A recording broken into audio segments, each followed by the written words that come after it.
Hi, welcome back to my channel.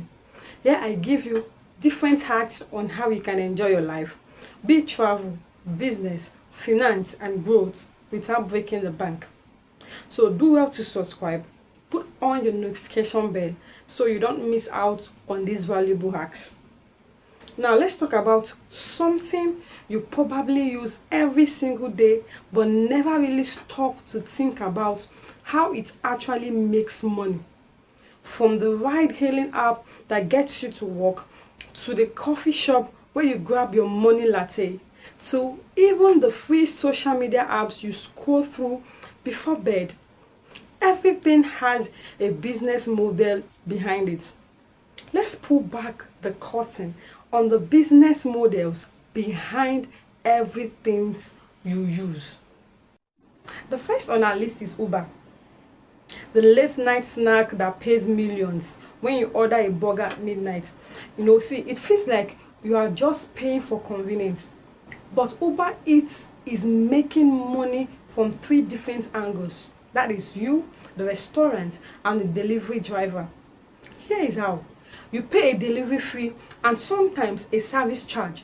The restaurant pays 15 to 30% commission on every order. The driver gets paid per trip, but Uber also takes a cut of that fee. See, it's a three-sided marketplace, and Uber doesn't even need to cook a single meal to make billions.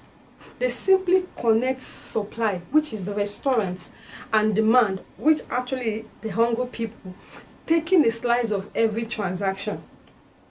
The second one is Netflix, the subscription king. You open Netflix, hit play and binge watch a show for hours. But behind every series you stream is a masterclass in recurring revenue. Netflix business model is simple but powerful. Subscription-based streaming. No ads, no one-time purchases, just a predictable monthly payment from over 260 million users worldwide.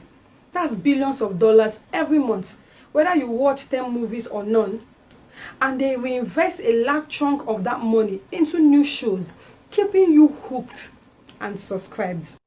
The next one is Starbucks, the selling experience, not coffee. You might think Starbucks sells coffee. Not really. They sell comfort and consistency. Their business model is premium branding.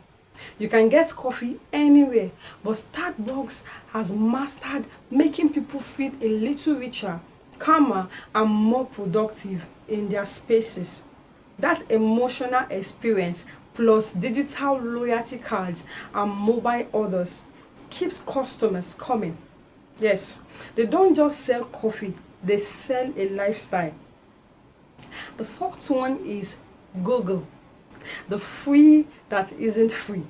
You use Google search, Gmail or Maps for free, but you're actually paying with something even more valuable, your data. Google's business model runs on advertising and analytics. Every click search and email patterns helps them understand what you might want to buy. They sell that insight to advertisers who pay to show you targeted ads.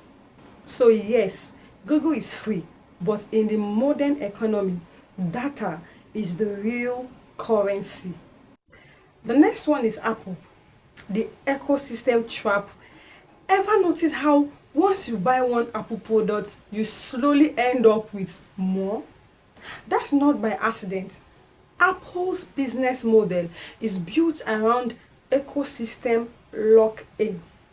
Your iPhone connects perfectly with your AirPods, which syncs to your MacBook, which backs up to your cloud.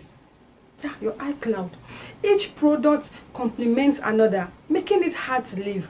And when you eventually upgrade, Apple gets another payday from hardware sales, Apple Store purchases, and even iCloud storage plans. The next one is TikTok. Yeah, attention equals to money. TikTok doesn't charge you $1, but it's one of the most profitable apps in the world. How? By monetizing your attention. Every second you spend scrolling fuels a massive advertising engine. Brands pay TikTok to reach your eyes, and TikTok uses algorithms to keep you hooked longer, which means more ads, more revenue. Your entertainment time equals to their profit time. The next one is Airbnb, the hotel without hotels. Airbnb doesn't own a single property, yet it's one of the biggest names in hospitality. Its model is peer-to-peer renting. Hosts list their homes, travelers pay for stays, and Airbnb takes a percentage cut from both sides. Like Uber, it's a platform, not a product. And that's the power of modern capitalism. The smartest companies don't always sell physical things, they sell connections. The next one, Spotify. Free listeners, paid artists, kind of. Spotify's model mixes freemium and subscription strategies. Free users listen with ads, premium users pay for uninterrupted music. Advertisers pay Spotify, subscribers pay monthly, and Spotify pays artists a portion of that money per stream. It's not perfect, but it's scalable. The more you listen, the more data Spotify collects, and the more personalized your playlist become. So, the next time you order food, stream a movie, or scroll through social media, pause for a second. Ask yourself, who is actually making money from this and how? Because once you understand the business models behind the everyday things you use, you stop being just a consumer. You start thinking like a creator, an investor, and a future entrepreneur. If you found this breakdown insightful, don't forget to like, share, and comment on this video. And of course, subscribe and turn on the notification bell so you never miss my next deep dive into how the modern world really works, especially when it comes to travel, business, finance, and growth. I will see you in the next video.